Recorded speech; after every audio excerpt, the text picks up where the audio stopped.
Hello students, welcome back to our political science lecture series. तो हम start करने जा रहे हैं अपना पार्ट 2।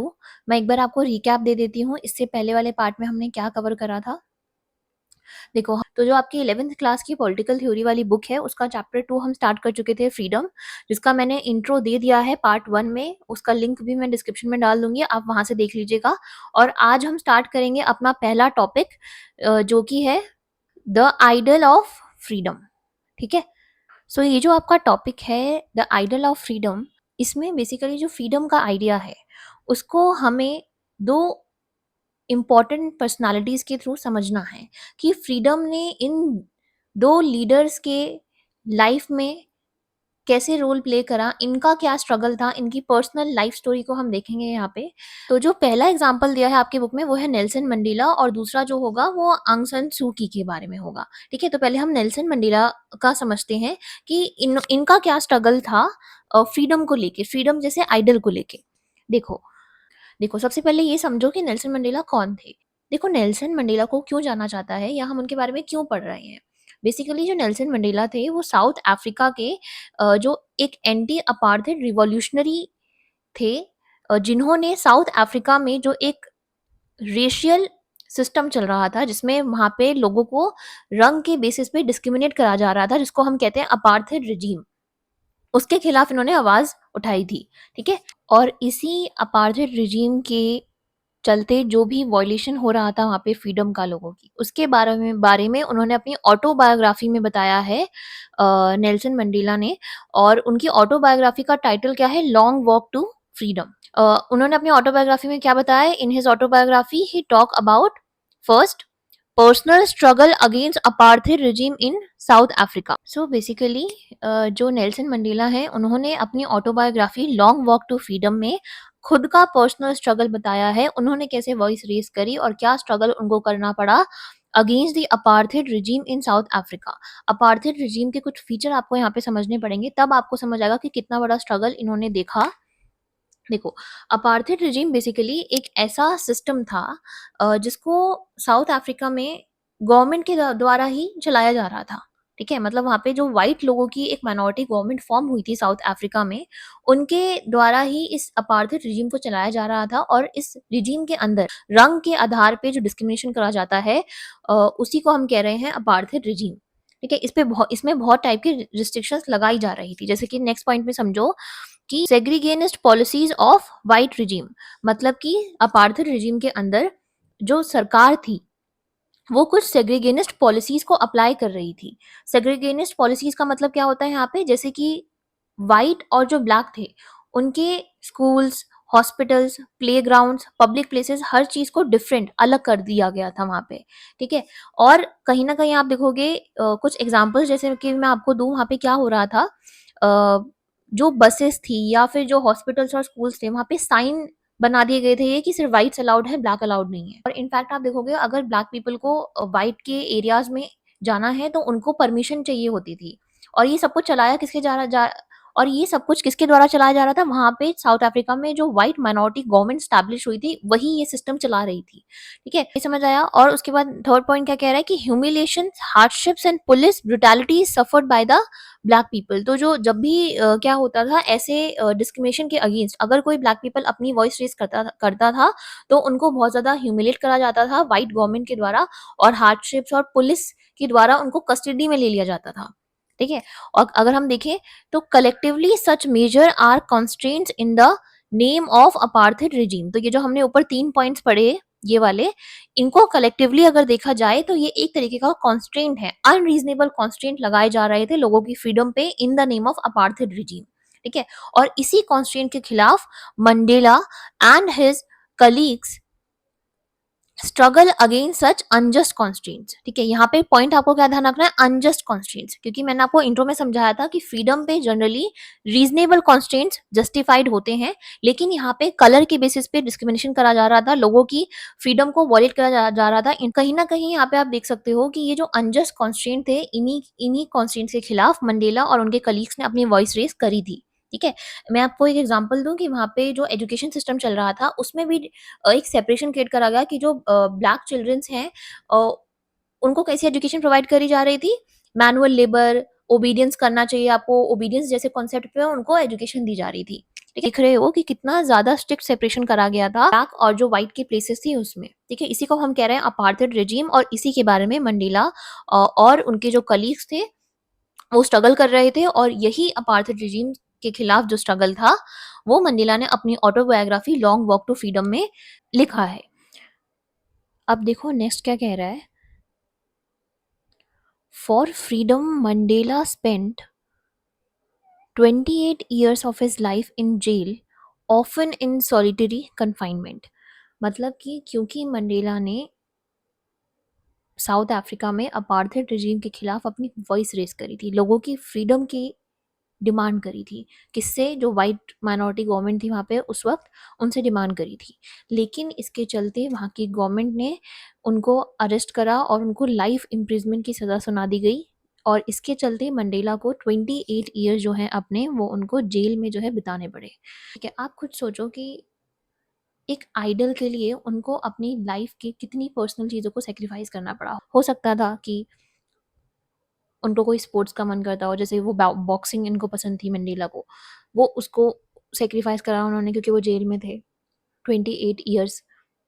और भी बहुत सारी चीज़ अपनी फैमिली के साथ टाइम नहीं बिता पाई। ठीक है, जो है आधा से ज़्यादा लाइफ जो है वो जेल में ही बीती।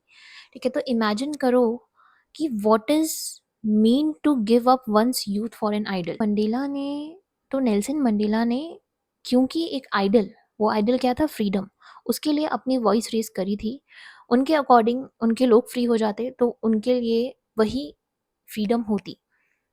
ठीक है, तो उस आइडल के लिए उन्होंने अपनी यूथ, जो अपने अर्ली स्टेज होते हैं जिसमें वो बहुत सारी चीज़ों को डेवलप कर सकते थे अपनी फैमिली के साथ टाइम बिता के, बहुत सारी अपॉर्चुनिटीज़ को ग्रैब कर सकते थे, लेकिन उन्होंने क्योंकि एक आइडल को फॉलो करा, फ्रीडम को फॉलो करा और उन्होंने अपने 28 ईयर्स जो थे उनको अपने जेल में देने पड़े। ठीक है, for freedom Mandela paid a very high price. ठीक है, फ्रीडम के लिए मंडेला ने बहुत ज़्यादा हाई प्राइस पे करा। ठीक है, 28 साल कम नहीं होते हैं, आधी लाइफ पूरी उनकी जेल में चली गई।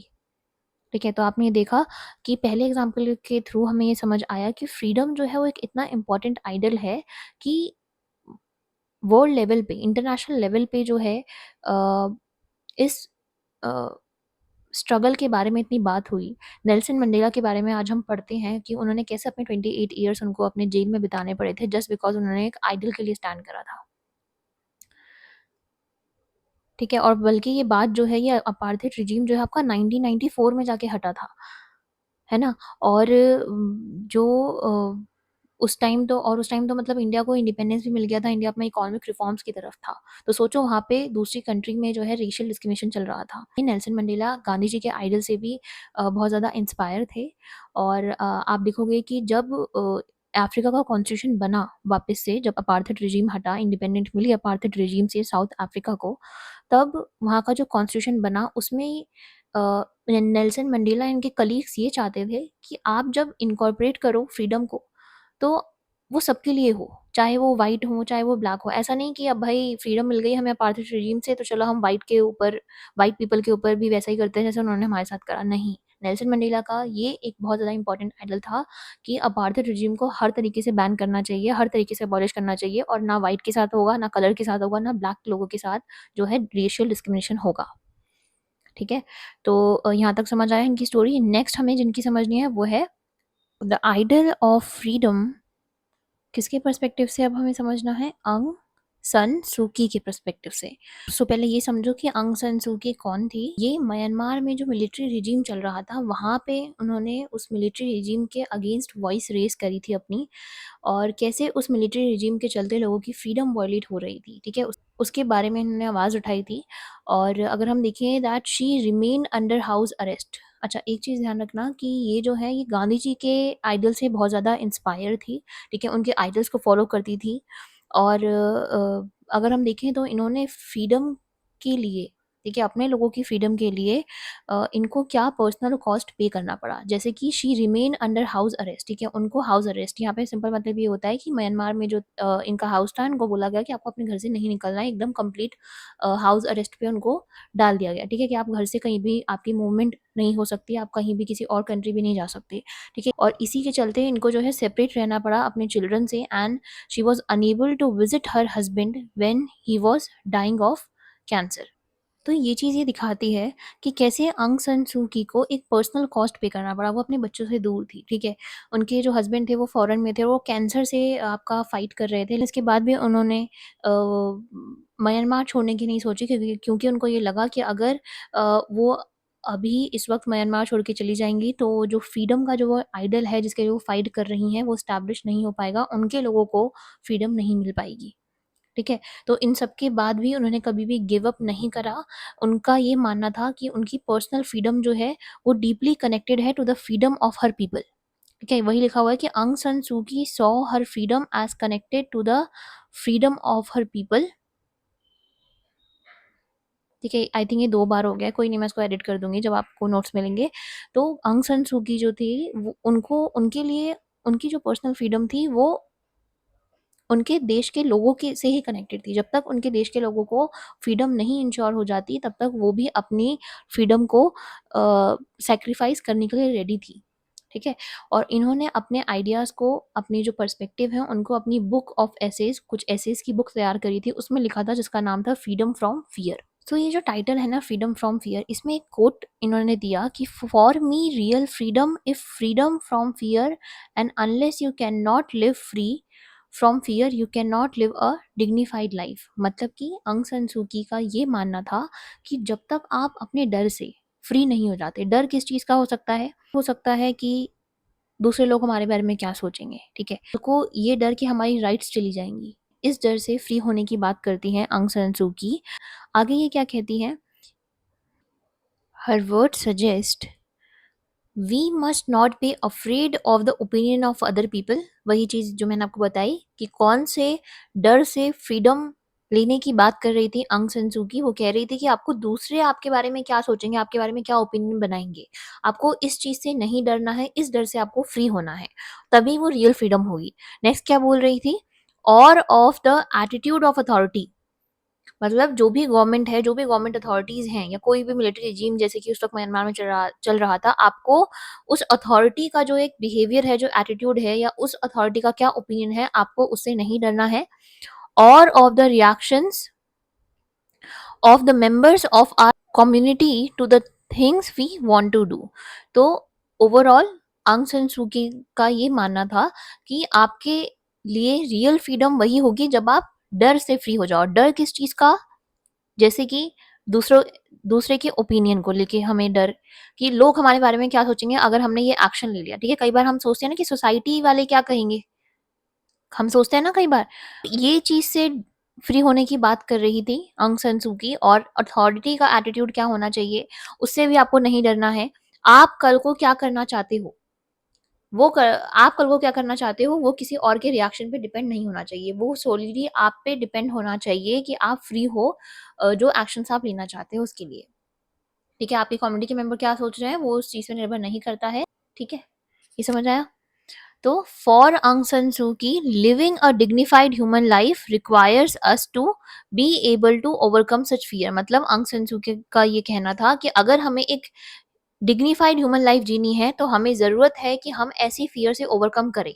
तो आंग सान सू के लिए डिग्निफाइड ह्यूमन लाइफ क्या थी? कि हमें हम सबको अपने फ़ियर को ओवरकम करना है, जो भी फ़ियर है, वो चाहे सोसाइटी के ओपिनियन को लेके फ़ियर है, या किसी और का एटीट्यूड, किसी का बिहेवियर, या जिस कम्युनिटी में हम रह रहे हैं, वो कम्युनिटी का ओपिनियन क्या है हमारे काम को लेके, इन सब से फ्री होने की बात को ही रियलिटी में फ्रीडम समझती हैं। इन सब से फ्री होने के लिए ही आंग सान सू की ने बोला कि हमें जो है फ्रीडम फ्रॉम फ़ियर की नीड है। ठीक है? तो हमने यहाँ पे 2 एग्ज़ाम्पल समझे आइडल ऑफ फ्रीडम में, कि फ्रीडम के आइडल को एस्टैब्लिश करने के लिए कैसे 2 इम्पोर्टेंट पर्सनैलिटीज़ ने अपना कंट्रीब्यूशन दिया, बहुत स्ट्रगल करा, अपनी पर्सनल लाइफ को भी कॉस्ट पे डाल के उन्होंने जो है फ्रीडम को अपने देश में स्टैब्लिश करवाने का पूरा ट्राई करा, ठीक है? जैसे कि हमने समझा नेल्सन मंडेला और आंग सान सू की का, ठीक है? तो आपको यहाँ तक समझ आया? तो यहाँ तक अब आप कवर कर लो, इन नोट से पढ़ लेना, ये मैं टेलीग्राम चैनल पे अपलोड कर दूँगी। और जो नेक्स्ट टॉपिक अब हमारा होगा, वो होगा व्हाट इज़ फ्रीडम, ठीक है? The ideal of freedom complete कर लिया, नेक्स्ट टॉपिक आपका व्हाट इज़ फ्रीडम होगा, जो कि हम पार्ट 3 में करेंगे, ठीक है? तब तक आप पार्ट 1 इंट्रो वाला पार्ट और पार्ट 2 कवर कर लो, ओके?